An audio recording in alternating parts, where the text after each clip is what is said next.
మీరు సింగర్ అంటే ఎంత గట్టిగా మాట్లాడాలి? చిన్నగా మాట్లాడుతున్నారు. అంటే మీరు పాటలు మాత్రమే గట్టిగా పాడతారు. మాటలు తక్కువ మాట్లాడతారా? అవును. అంతేనా? అంతే. సరే ఒక పాట పాడండి. ముందుగా నేను ఫస్ట్ రాసిన లవ్ ఫెయిల్యూర్ సాంగ్ అది పాడతా. లవ్ ఫెయిల్ రాసిర్రా? ఆ!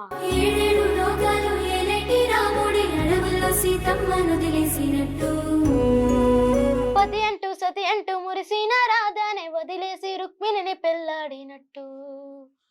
పార్వతే ఉండగా అలిగా గంగనే తెచ్చుకున్నాడు తోడుగా. ప్రేమనే మాటనే లేదుగా పెంచుకుంటే ప్రాణాలు ఏమోయరా బంధమంటూ మా బతుకు మర్సి మాతో ఆటలే ఆడుతావో.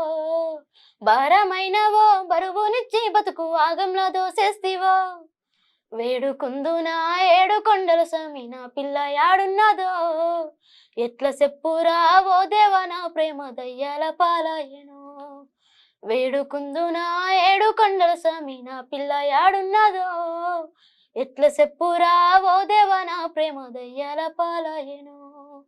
సిననాడు నాయంట తిరిగిన వింత చిత్రమే కదనే. చేతుల్ల చెయ్యసి చెప్పిన మాట ఈరోజు ఎటువాయనే.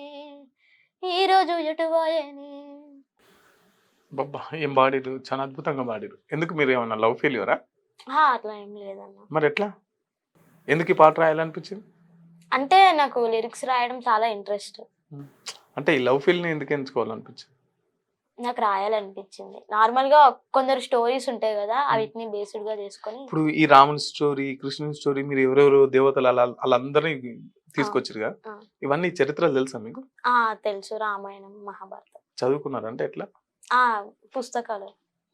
కానీ మీ ఏజ్‌కి మీ పాటకి సంబంధం లేదు. ఏదో పెద్ద కవులు రాసినట్టు ఏమైనా కాపీ కొట్టిర్రా కొంపదీసి? లేదన్న.